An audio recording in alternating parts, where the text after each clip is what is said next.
Efésios 5 e Ezequiel 34. Eu irei começar pela leitura em Ezequiel. Ezequiel 34, leitura dos versículos 1 ao versículo 6.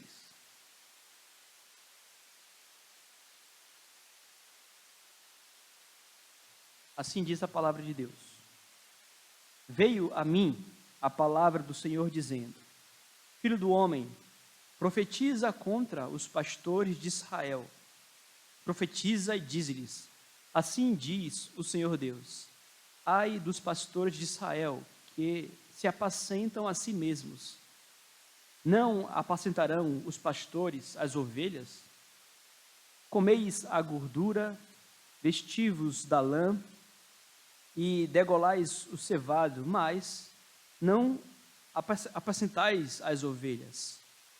A fraca não fortalecestes, a doente não curastes, a quebrada não ligastes, a desgarrada não tornastes a trazer, e a perdida não buscastes, mas dominais sobre elas com rigor e dureza. Assim se espalharam por não haver pastor, e se tornaram pasto para todas as feras do campo. As minhas ovelhas andam desgarradas por todos os montes e por todo o elevado outeiro. As minhas ovelhas andam espalhadas por toda a terra, sem haver quem as procure ou quem as busque. Até aqui. E vamos a Efésios capítulo 5, leitura dos versículos 22 ao 33. O lar cristão, marido e mulher. As mulheres seriam submissas ao seu próprio marido como ao Senhor, porque o marido é o cabeça da mulher, como também Cristo é o cabeça da igreja, sendo este mesmo o Salvador do corpo. Como, porém, a igreja está sujeita a Cristo, assim também as mulheres sejam em tudo submissas ao seu marido. Maridos, amai vossa mulher, como também Cristo amou a igreja, e a si mesmo se entregou por ela, para que a santificasse, tendo-a purificado por meio da lavagem de água pela palavra, para apresentar a si mesmo igreja gloriosa, sem mácula, nem ruga, nem coisa semelhante, porém santa e sem defeito. Assim também os maridos devem amar a sua mulher como ao próprio corpo.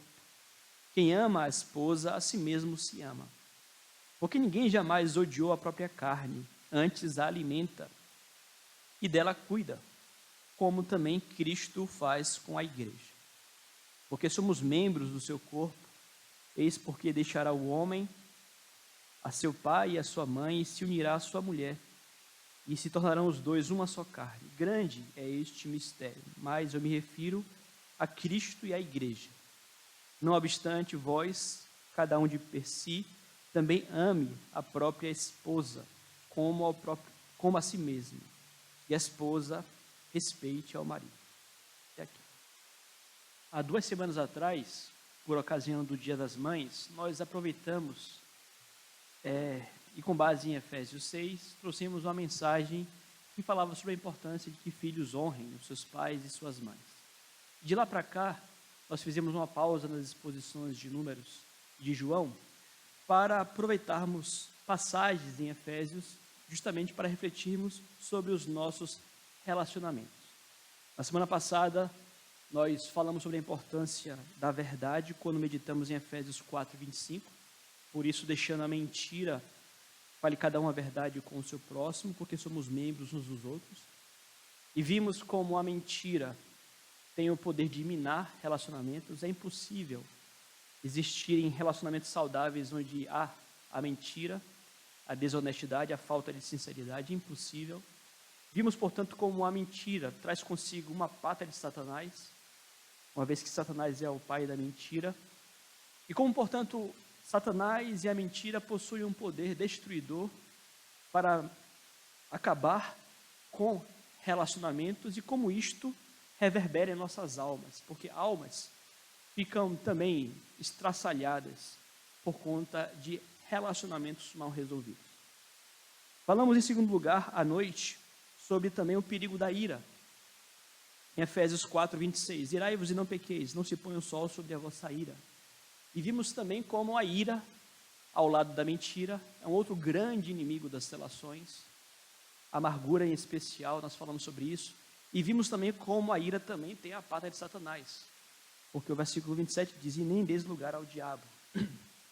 Ou seja, a ira destrói relacionamentos, e relacionamentos mal resolvidos, destruídos, destroem almas também. Nós temos visto muitas pessoas amargas, amarguradas, infelizes, tristes, com as suas almas realmente aos cacos, porque deram espaço à desonestidade, à insinceridade, à mentira e também à amargura e à ira.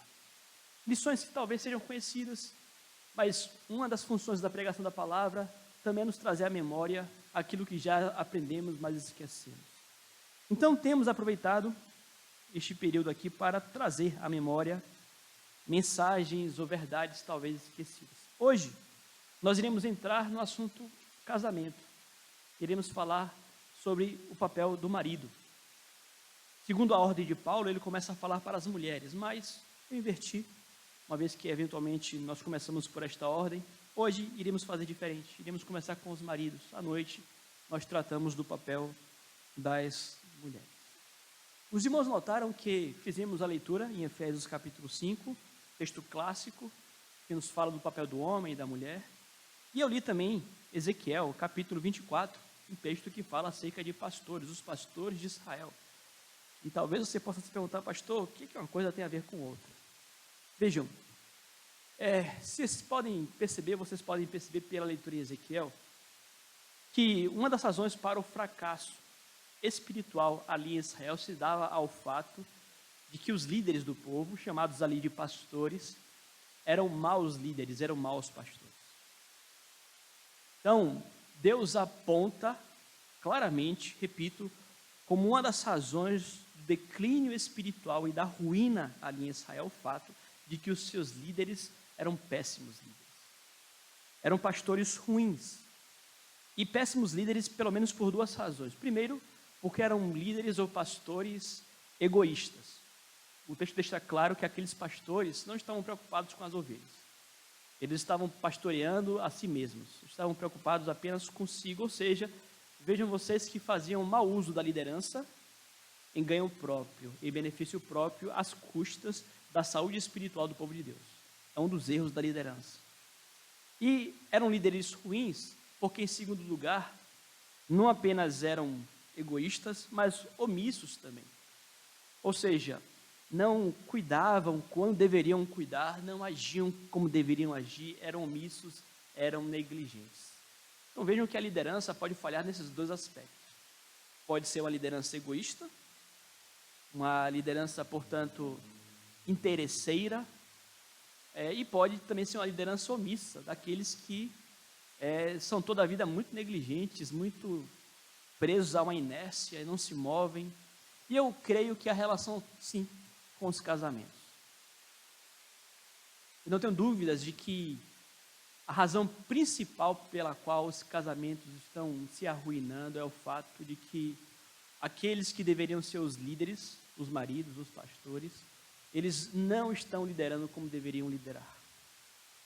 Ou a liderança pende por este lado, se tornar uma liderança completamente tomada por um egoísmo, ou seja, não há uma preocupação sincera pela sua família, pela sua esposa, por aqueles que lhe são liderados, ou, na grande maioria das vezes, ou como é na grande maioria das vezes, são líderes completamente omissos, irresponsáveis, negligentes. E se nós podemos encontrar, claro que temos muitos fatores que podem levar casamentos ao divórcio, mas se pudéssemos aqui apontar ao menos um como sendo muito importante, sem dúvidas este: casamentos cujos seus líderes são líderes ruins, e nós não temos dúvidas disso. Vejam vocês que eu nem me proponho aqui a explicar aos irmãos que o homem é o líder em casa. Já estou pressupondo aqui que os irmãos já estão cientes disto. Os versículos que tratam do papel do marido são dos versículos 25 ao 33. E os que tratam do papel da mulher, dos versículos 22 ao 24. quando Paulo fala para as mulheres, dos versículos 22 ao 24, ali ele já deixa claro que a mulher deve submissão porque o homem é o cabeça. O termo cabeça aqui é claro, muito comum na Bíblia e denota não outra coisa senão governo e liderança. Então nós não temos uma anarquia, então não nos interessa nesse momento aqui querer argumentar sobre o marido como líder. Pressupomos que ele é o líder, é o que diz a palavra de Deus. Mas, como foi dito, não basta ser líder. Líder traz consigo alguns privilégios, podemos falar sobre isso, mas grandes responsabilidades. Então, se devemos procurar culpados, que comecemos pelos líderes sempre. Iremos procurar culpados, que comecemos pelos líderes sempre. Então, a pergunta que eu quero responder aqui nesta manhã é a seguinte: como maridos devem exercer a liderança para o bem dos seus casamentos? Então, uma mensagem prática. Nós iremos, à luz da palavra aqui, observar 3 modos pelos quais os maridos devem liderar, e se o fizerem, estarão de fato cumprindo seus papéis e zelando pelos seus casamentos, à luz do que nos diz simplesmente a palavra de Deus.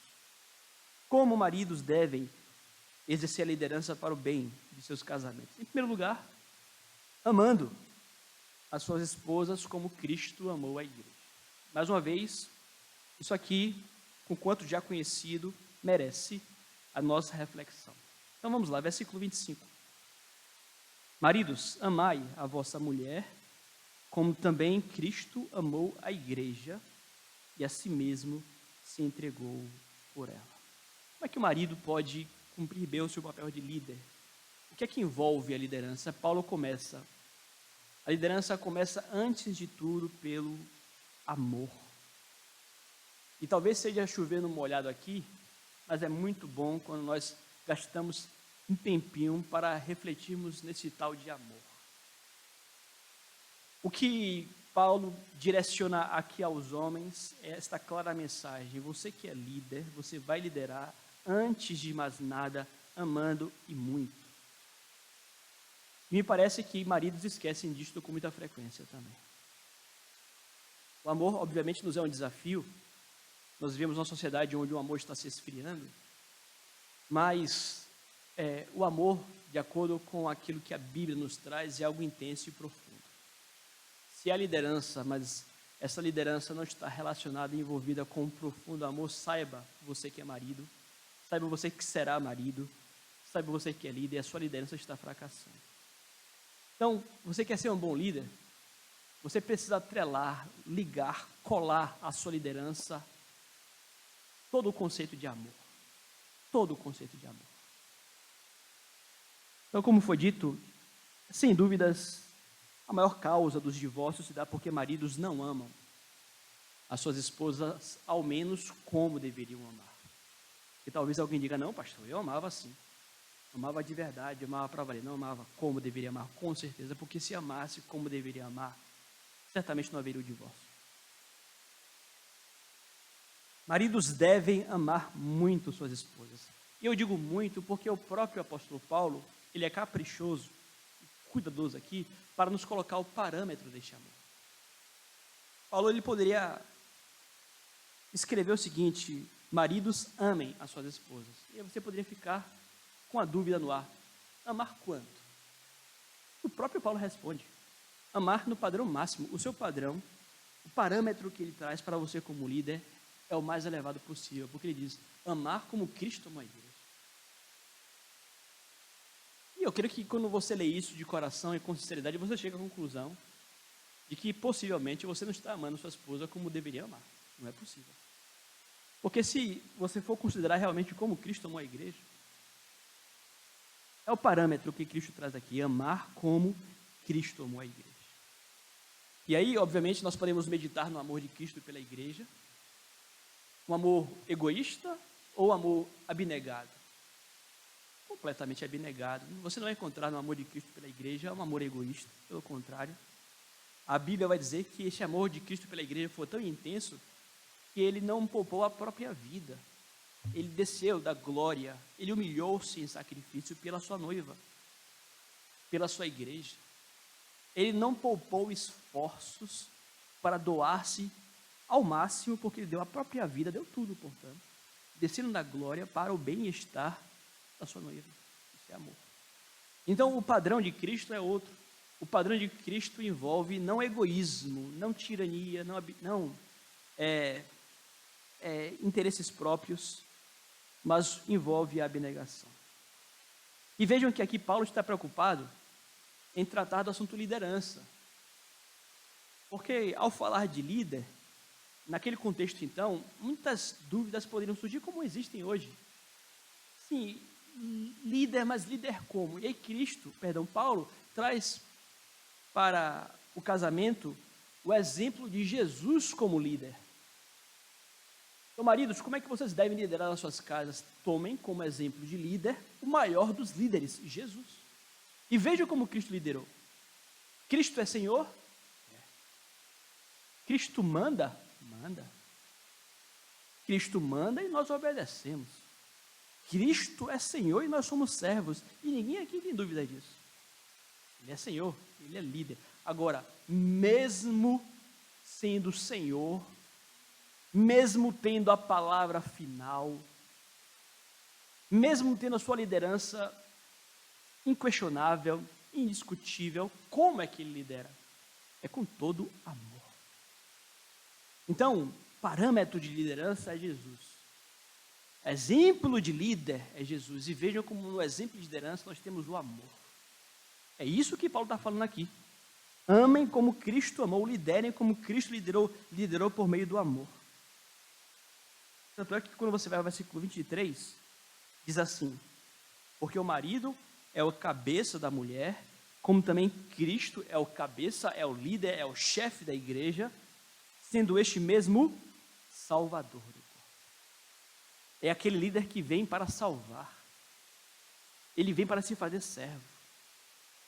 Então, o líder, vejam vocês, ele não é aquele que fica simplesmente a dar ordens e simplesmente a ditar como vai ser. Não, é aquele que se envolve nas necessidades, é aquele que parte como Salvador. Isso é liderança. E aqui nós já podemos meditar e refletir que, sem dúvidas, muitos maridos têm fracassado nesse aspecto. Mas há um aspecto mais importante ainda no amor de Cristo para com a sua igreja. Eu creio que é o mais importante. É o fato de que, eu creio que a marca mais importante do amor de Cristo pela igreja é o perdão. O fato de que Cristo amou quem não merecia ser amado. Cristo não amou a igreja, não amou a sua noiva, sendo a sua noiva linda, perfeita, cheirosa e arrumada, moralmente impecável, não. Cristo amou uma noiva mal cheirosa, uma noiva rebelde. Cristo amou uma noiva mal criada, pecadora. Cristo amou com amor inexplicável a ponto de perdoá-la em tudo. Então, quando você para meditar no tamanho do amor de Cristo pela igreja, é um amor, sem dúvidas, que é marcado pelo perdão, é um amor perdoador, é um amor imerecido.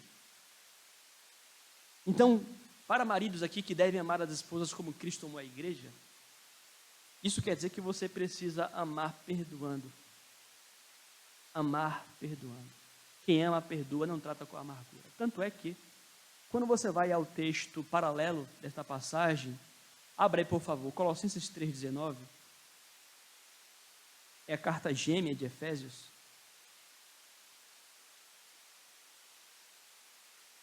Falando a mesma coisa, mas em outras palavras, Paulo vai dizer o seguinte, Colossenses 3,19. Maridos, amai vossa esposa e não a trateis com amargura. Vamos ler juntos? Juntos. Maridos, amai vossa esposa e não a trateis com amargura. É praticamente uma paráfrase. É como se ele estivesse dizendo: maridos, amai vossas esposas como Cristo amou a igreja. Não a trateis com amargura. O que é não tratar com amargura? É você perdoar. Você quer saber? Eu falei para vocês na semana passada que que um casamento ele possui dois grandes inimigos, dois grandes destruidores. Quais são eles? O adultério e a ira. O adultério destrói casamentos. A infidelidade destrói casamentos. Não brinque com isso. A ira é o segundo grande destruidor de casamentos. E, em especial, não apenas a ira que vem através de explosões, também destrói, mas aquela ira que se expõe através do ressentimento.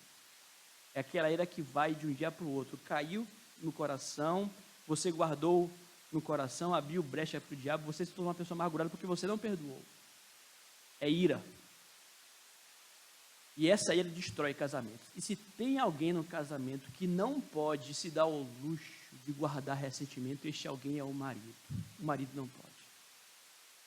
Maridos amargurados, maridos que não perdoam suas esposas, maridos que não falam com suas esposas, maridos que dão gelo na esposa, são maridos que estão pavimentando o caminho para o divórcio.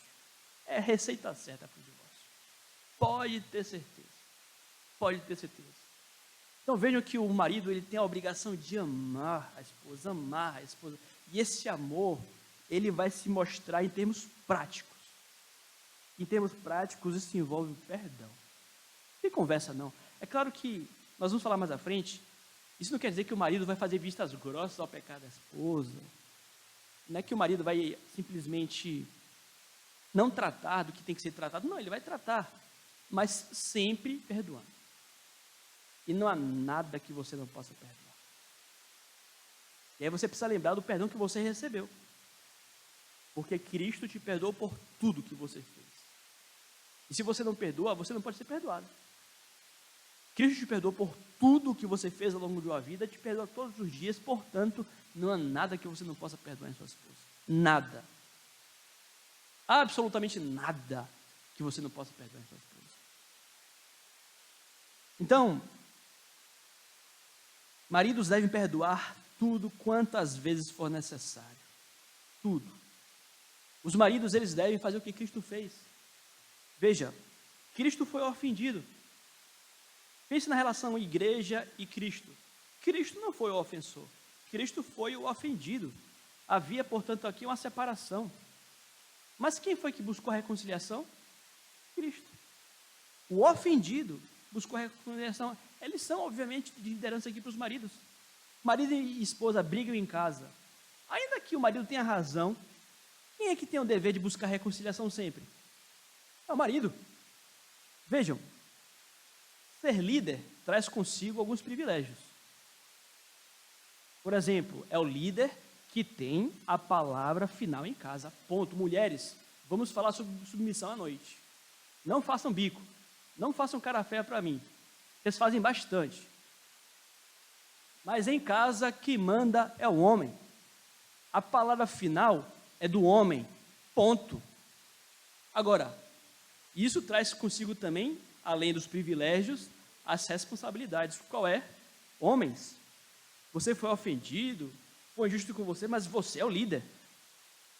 É você que vai buscar reconciliação. Engula o seu orgulho. Engula o seu orgulho. Ame a sua esposa como Cristo amou a igreja. Então, maridos não podem ser orgulhosos. Falei, por exemplo, que a ira destrói casamentos. Essa ira que destrói casamentos, ela vem na forma do gelo. Quer saber uma coisa que destrói casamentos? É o maldito gelo. Gelo destrói casamentos. Não brinque com isso. Estão chateados, estão brigados um com o outro, não se ponham um sol sobre a vossa ira. Essa briga aí tem que ser corrigida no prazo de um dia. No prazo, no máximo, de um dia. É o que diz a palavra de Deus. Ficou de cabeça quente, ficou chateado, respira, até o final do dia dá tempo da cabeça esfriar. Dá tempo.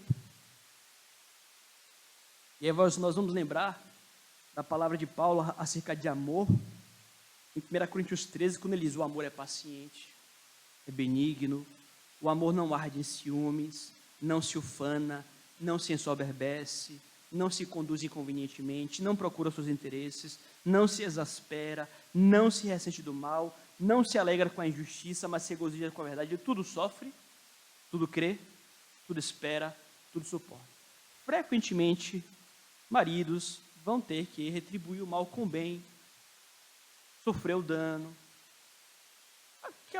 aquelas lições práticas, básicas do cristianismo. Começa com o marido em casa. Retribuir o mal com o bem, porque foi assim que Cristo nos amou. Então vejam como agora, com certeza vocês concordam comigo, quando eu digo que os maridos têm grande responsabilidade nos divórcios, porque não amam como deveriam amar. Jay Adams, falando para os maridos, ele dirá o seguinte: marido, se o amor esfriou em sua família, você deve tomar providências quanto a isto. Se você procura imitar o amor de Cristo Jesus por sua igreja, cabe a você iniciar esse amor. Você não pode alegar, não posso amá-la porque ela não me ama. Jesus nos amou quando não tínhamos o menor amor por ele. Você é o cabeça do seu lar. Se há pouco ou nenhum amor nesse lar, a culpa é sua. Deus o considera responsável por induzir amor em seu lar. Você deve fazer isto dando. Você deve dar o seu tempo, o seu interesse, seu dinheiro a si mesmo. Planeje agora fazer algo específico, concreto, para a sua esposa em cada dia da semana. Comece agora. É isso. Não venha alegar que você não pode amar porque ela não te ama. Você não entendeu nada. É você quem vai fomentar este amor na sua casa.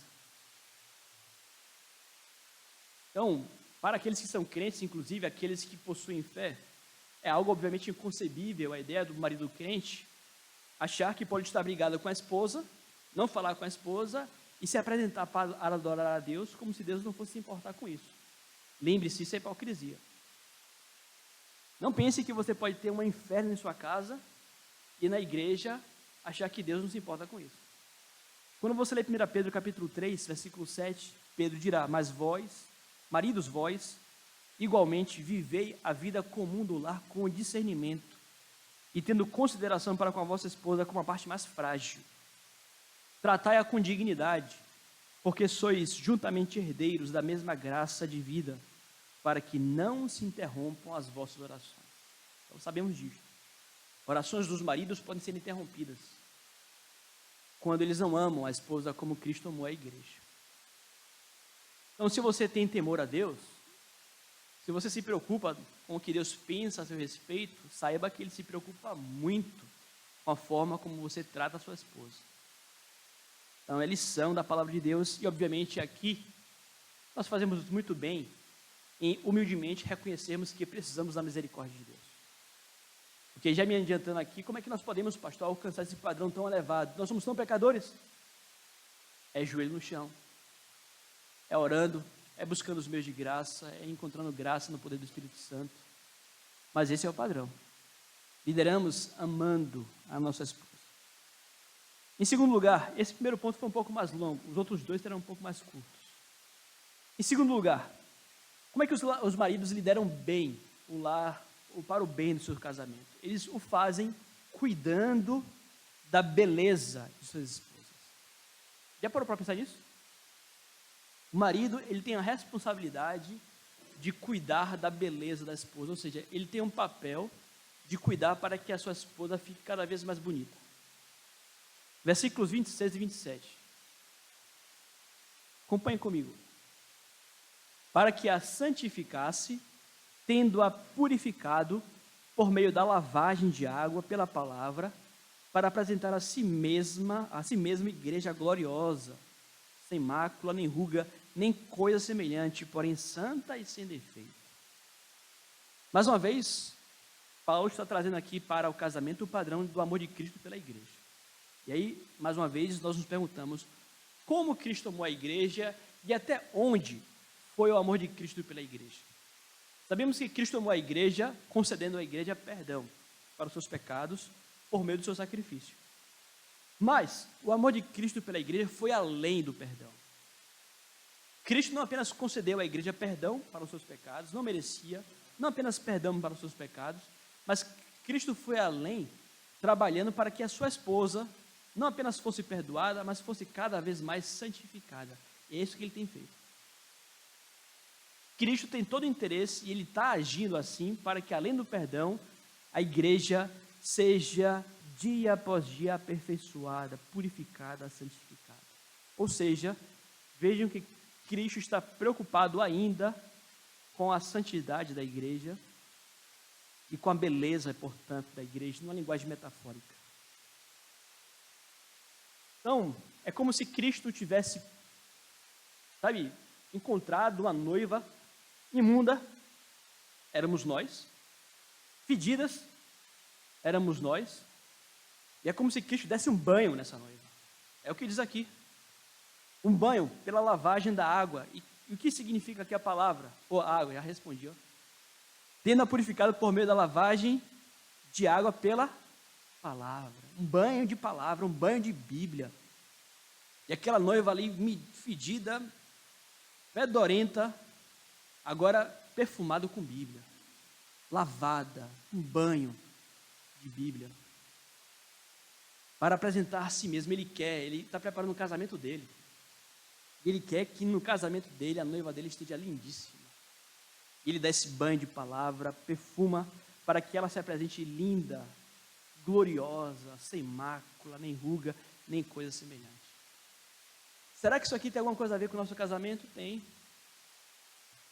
Obviamente, o líder espiritual, o pastor de casa, o marido, ele vai se preocupar com a beleza da sua esposa. Agora, aqueles que têm mais tempo de casamento sabem. Isso aqui não é clichê não, pessoal. Os mais jovens, por favor, ouçam a voz da experiência aqui. Ouçam a voz da experiência. Ouçam aqueles que estão casados mais tempo. A beleza que importa, a beleza que mais importa, não é a de fora. A beleza que mais importa é a beleza de dentro. Você pode casar com a mulher belíssima, você pode casar com a mulher lindíssima do ponto de vista externo, da casca. Essa mulher pode fazer da sua vida um inferno. Porque o que importa, na verdade, ele vai dizer em cima da frente, é o homem interior. É a beleza interior. Então, os maridos, eles devem se preocupar com a beleza da esposa. Mas não apenas a beleza externa, até porque nós vamos ficar feios, não tem jeito. Já falei sobre isso. Sabe? A ruga vai vir, a beleza externa não tem jeito. Agora, internamente, nós vamos ficando mais bonitos. E, aliás, a Bíblia fala isso. Quando você lê, por exemplo, 2 Coríntios 4:16, Paulo diz assim: por isso não desanimamos, pelo contrário, mesmo que o nosso homem exterior se corrompa, contudo, o nosso homem interior se renova dia e dia. Ou seja, a tendência do crente é a seguinte: com o passar do tempo, fisicamente você vai ficar mais feio. Olha para o Cleidson ali. Ali tem meia idade, você dá 50 anos ali para ele. Ó.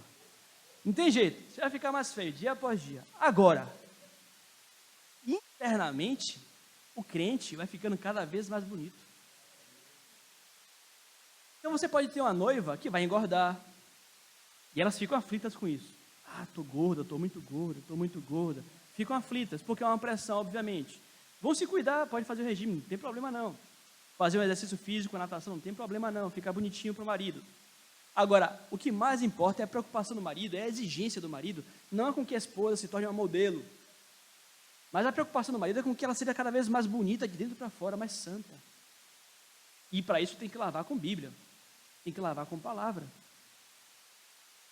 Então veja como o líder tem direitos, tem privilégios, mas veja como o líder tem muitas responsabilidades. Às vezes eu recebo no gabinete homens com uma relação enorme de queixas em relação à esposa. Pastor, minha esposa é uma mentirosa. Minha esposa é uma preguiçosa. Minha esposa é insubmissa, minha esposa não me respeita. É problema realmente. Esposa preguiçosa é problema. Esposa insubmissa é problema também. É o pior que tem. Mas veja, cheio de queixas em relação à esposa, e a pergunta que eu faço é o seguinte: sim, meu querido, e você tem feito o que a respeito disto? O que você tem feito em relação aos pecados de sua esposa? Você faz alguma coisa? Você para ler Bíblia com ela? Você já parou para orar com ela a respeito disso? Tentar ensiná-la, tentar, sabe? Eu sei que santo de casa às vezes não faz milagre, né? Mas veja, quando há um desejo sincero de abençoar, de pastorear, quando não são pastores negligentes, quando são pastores ativos, Deus honra tais iniciativas. Sabe, a transformação vem. Nós somos testemunhas disso aqui. Quantas esposas nossas não tem se santificado dia após dia por meio do trabalho do marido também. Agora, tudo fica muito mais difícil quando o marido acha que a esposa é que tem que santificá-lo. É claro que a esposa tem papel importante, é um trabalho mútuo, nós nos abençoamos uns aos outros, mas há muitos maridos que ficam praticamente sendo, como é que eu diria, cuidados pela esposa nesse sentido. É a esposa que chama para a igreja, é a esposa que chama para ler a Bíblia, é a esposa que chama para orar. Pode chamar e deve chamar, tranquilo. Mas os maridos não podem imaginar que estão certos, meninões, omissos, quando não tomam iniciativas. A iniciativa é do líder. Então, como é que nós lideramos, meus amados? Nós lideramos as nossas lares como deveríamos, cuidando da beleza das nossas esposas, é o que diz a palavra de Deus. Então, mais uma vez, trazendo o início, que é a reflexão, vejam vocês que maridos podem amar mais. Aqui, uma coisa importante ser dita também. Quando nós estamos aqui preocupados, meus amados, em cuidar da beleza da esposa, e a purificá-la, santificá-la, isso passa também, obviamente, por repreensões, por admoestações. E, às vezes, eu constato que há relações em que o marido naturalmente possui uma postura mais passiva. É do temperamento dele. Pode ser um problema se ele for passivo demais. Mas é um problema quando o seu temperamento passivo o torna omisso. Ou seja, é o marido frouxo. O marido frouxo, muito mais quando ele tem uma esposa que possui um temperamento mais forte. Aí é um problema. Porque ele já tende a ficar omisso. A mulher tem um temperamento forte, ela já quer mandar em casa. Aí qual é o resultado? O homem se afrouxa. O homem não consegue cuidar da beleza da esposa porque tem medo. Tem medo de confrontar. Não confronta a esposa. Às vezes faz vistas grossas ao pecado da esposa. É um problema isso. Vejam como vocês têm que aprender a equilibrar as coisas. De um lado, o marido vai ter que confrontar o pecado da esposa quando necessário, mas sempre perdoando. Jamais guardando amargura, sempre perdoando. Mas não pode deixar de corrigir o que tem que ser corrigido. Não pode. E quando isso não é feito, isso traz problema. Isso, inclusive, se reflete. A igreja percebe. Quando em casa as coisas não estão indo bem, quando o marido não está cuidando da esposa. E quando, eventualmente, a esposa também não ajuda nesse sentido. Tanto é que quando Paulo fala para a igreja, na eleição de presbíteros, ele dirá, e que governe bem a própria casa, criando os filhos sob disciplina, com todo respeito. Pois se alguém não sabe governar a casa, como cuidará da igreja de Deus? A igreja percebe. A pessoa não governa bem a casa, não disciplina bem os seus filhos. Às vezes o filho é mal criado, mas se disciplina, não está lá, está trabalhando. A esposa rebelde, insubmissa, não parece tão crente assim, não pode ser eleito presbítero.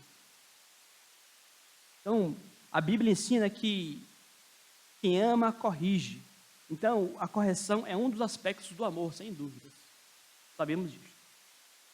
O Paul Walsh, uma frase que ele traz a respeito disso, ele dirá o seguinte: se você não consegue ser um bom esposo e um bom pai, você jamais conseguirá ser um bom pastor. Isso é óbvio. Tudo começa na sua casa. Terceiro e último lugar. Como é que maridos devem liderar as suas esposas? Devem fazê-lo também cuidando de todas as necessidades dela. Ou seja, assumindo responsabilidades sobre todas as responsabilidades, ou as necessidades, perdão, das suas esposas. Versículos 28 a 33. Assim também os maridos devem amar a sua mulher, como é o próprio corpo. Quem ama a esposa, a si mesmo se ama.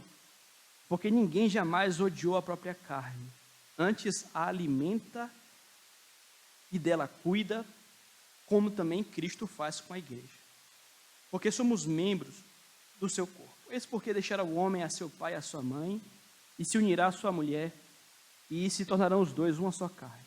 Grande é esse mistério, mas eu me refiro a Cristo e à igreja. Não obstante, vós, cada um de per si, também ame a própria esposa, como a si mesmo, e a esposa respeite o marido. O que Paulo está falando aqui, em outras palavras, é que maridos, como líderes, também são responsáveis por cuidar de suas esposas em todas as suas necessidades. O líder tem que cuidar. Então, isso aqui contrasta, obviamente, com aquele líder, como nós já vimos, né? Que, sendo egoísta, não assume os cuidados sobre a sua esposa. Cuidados aqui, cuidados físicos, alimentar, é o que diz o texto. O que traz-nos a ideia aqui de que, por exemplo, o homem tem que assumir o papel de provedor. É claro que a mulher pode ajudar na provisão de casa, a mulher pode ajudar nas contas, sem dúvidas nenhuma, mas é o homem quem tem a responsabilidade de colocar o pão na mesa. E hoje está cheio de homem que está fugindo dessa responsabilidade. Está doidinho para casar com a mulher que pague todas as contas em casa. Aí é muito confortável. O homem tem que assumir essas responsabilidades, não apenas físicas, emocionais. Ou seja, quando você casa com uma pessoa, você tem que entender que você está assumindo alguns compromissos, entre eles o de dar carinho. A pessoa precisa de carinho, precisa de amor. Então, maridos frequentemente falham nesse aspecto porque não se preocupam com as necessidades sentimentais, emocionais da esposa. Tem que separar tempo para a esposa, tem que separar dinheiro para a esposa. Então, obviamente, o marido tem que estar preocupado realmente em atender tudo o que está atrelado ao que a sua esposa possa precisar. Então, a relação aqui é bem extensa dos cuidados. Isso é papel do líder. Então, hoje em dia, há um feminismo muito forte à nossa volta, um feminismo muito forte à nossa volta que tem afetado não apenas as mulheres, mas o feminismo tem afetado muitos homens. Tem muitos homens feministas, na prática, que já largaram de mão essa ideia, porque acham que pode haver no lar uma liderança compartilhada. Não existe isso. Vou falar sobre isso hoje à noite. O líder é o homem e você não tem como fugir disso. Então, isso aqui envolve, como já foi dito, também a preocupação com as necessidades espirituais da esposa. Falei isso aqui no ponto anterior. As necessidades espirituais, o homem também tem que prover. Mas nessa altura o homem pode perguntar, mas pastor, eu já sou tão limitado, eu já sou tão pecador, eu já não consigo cuidar de mim, eu tenho que cuidar do outro também. Veja, eu já tenho dificuldades para lidar com os meus pecados, vou ter que lidar com os pecados dela também, com as minhas necessidades, com as delas também. E aí Paulo explica o seguinte, olha, quando você cuida dela, na verdade, você está cuidando de você. O casamento tem uma coisa que quem é no casado talvez não entenda. A Bíblia diz, os dois se tornam uma só carne. Rapaz, isso é para valer. Marido, que é marido, sabe o que eu estou falando. Esposas, talvez vocês não saibam disto. Talvez vocês não saibam disto. Mas a maior alegria de um marido é ver sua esposa feliz. Marido que é casado para valer, que ama sua esposa, ele fica mal quando sua esposa está triste. E obviamente a esposa pode ajudar um pouco também aí, né? E aquelas esposas resmungonas, reclamonas, realmente aí o marido fica triste o tempo todo. Mas quando a esposa está feliz, o marido está feliz. Então, é incrível isso. O que acontece com ela reflete em você. Quando você cuida dela, você está cuidando de você, portanto. A razão teológica está aqui, é porque na verdade vocês são um só. Dois que tornaram-se um. Então, não faça essa conta assim, eu tenho que cuidar de mim, não. Veja, cuidar dela é cuidar de você também. É isso que Paulo vai dizer aqui. Quem cuida, né? Porque quem cuida dela, cuida de si, é o que Paulo vai dizer aqui em outras palavras também. Então, J. Adams, acerca disso, só para finalizar, ele vai dizer o seguinte, sempre que o marido faz algo por sua esposa, isso afeta ele mesmo. Sua esposa é tão íntima dele, tão parte dele, como se fosse o seu próprio corpo. É isso que Paulo quer ressaltar. E por isso ele diz, assim também os maridos devem amar a sua mulher como ao próprio corpo. Quem ama a esposa, a si mesmo se ama. O relacionamento é tão íntimo que, ao ferir a esposa, o marido pode ferir a si mesmo. Por outro lado, ele ajuda a si mesmo quando ajuda a sua esposa. Isto é verdade em diversas maneiras. Uma esposa feliz significa um marido feliz. O marido que ama a sua esposa recebe amor de volta. É fato. Então, maridos, em termos práticos, reclamem menos e amem mais. Reclamem menos e amem mais. Tenho certeza que se vocês amarem como devem amar, o amor vai vir para vocês de volta. É o que a Bíblia nos ensina acerca do casamento. À noite, com a graça de Deus, nós vamos falar para as mulheres. Mulheres, por favor, não fujam. Não fujam, tá bom? Vamos ficar em pé. Vamos cantar ao nosso Deus.